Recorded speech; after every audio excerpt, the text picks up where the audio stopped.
एक छोटे से गांव की कोने में मिट्टी के घरों और तंग गलियों के दरमियान अयान अपने बाप के साथ रहता था।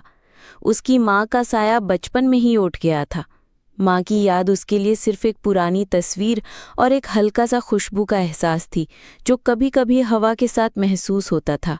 बाप दिन भर मजदूरी करता, रात को थका हुआ घर आता, लेकिन अयान के चेहरे की मासूम मुस्कान देखकर थकान भूल जाता। एक दिन बाप को बुखार हुआ, जो दिन ब दिन बढ़ता गया।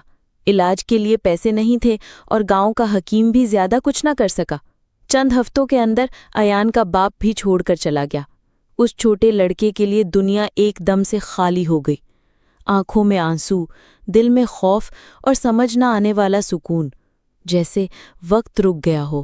पहले कुछ दिन गांव वालों ने रोटी कपड़ा दे दिया, लेकिन वक्त के साथ सब अपनी जिंदगी में मसरूफ हो गए। अयान ने छोटे मोटे काम करने शुरू किए, कभी खेतों में पानी देना, कभी दुकान पर सामान उठवाना। मगर जब काम ना मिलता, वो भूखा सो जाता। उसकी आंखों के नीचे काले हल्के पतला सा जिस्म और कपड़ों का पुराना होना उसकी गरीबी का सबूत था। दिसंबर की ठंडी रात थी, हवा तेज चल रही थी और बर्फ जैसी सर्दी उसकी हड्डी तक उतर रही थी। उसके पास सिर्फ एक पुराना फटा हुआ कंबल था। बुखार में लरसते हुए उसने अपने आप को कंबल में लपेटा, लेकिन भूख और ठंड ने उसका साथ छोड़ दिया। सुबह जब सूरज निकला, गांव के लोग उसके झोंपड़े के पास से गुजरे। अयान चुपचाप पड़ा था, जैसे गहरी नींद सो रहा हो, लेकिन जब उन्होंने हाथ लगाया तो उसका जिस्म ठंडा हो चुका था। उसका छोटा सा झोंपड़ा खाली था, मगर उसकी कहानी हर किसी के दिल में एक उदास दास्तान बन गई। एक छोटे से गांव की कोने में मिट्टी के घरों और तंग गलियों के दरमियान अयान अपने बाप के साथ रहता था। उसकी माँ का साया बचपन में ही उठ गया था। माँ की याद उसके लिए सिर्फ एक पुरानी तस्वीर और एक हल्का सा खुशबू का एहसास थी, जो कभी कभी हवा के साथ महसूस होता था।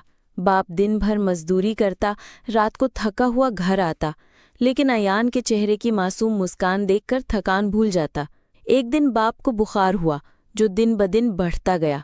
इलाज के लिए पैसे नहीं थे और गांव का हकीम भी ज्यादा कुछ न कर सका। चंद हफ्तों के अंदर अयान का बाप भी छोड़कर चला गया।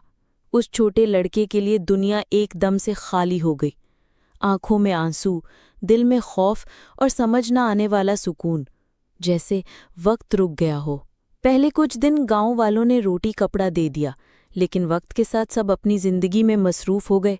अयान ने छोटे मोटे काम करने शुरू किए, कभी खेतों में पानी देना, कभी दुकान पर सामान उठवाना। मगर जब काम ना मिलता, वो भूखा सो जाता। उसकी आंखों के नीचे काले हल्के पतला सा जिस्म और कपड़ों का पुराना होना उसकी गरीबी का सबूत था। दिसंबर की ठंडी रात थी, हवा तेज चल रही थी और बर्फ जैसी सर्दी उसकी हड्डी तक उतर रही थी। उसके पास सिर्फ एक पुराना फटा हुआ कंबल था। बुखार में लरसते हुए उसने अपने आप को कंबल में लपेटा, लेकिन भूख और ठंड ने उसका साथ छोड़ दिया।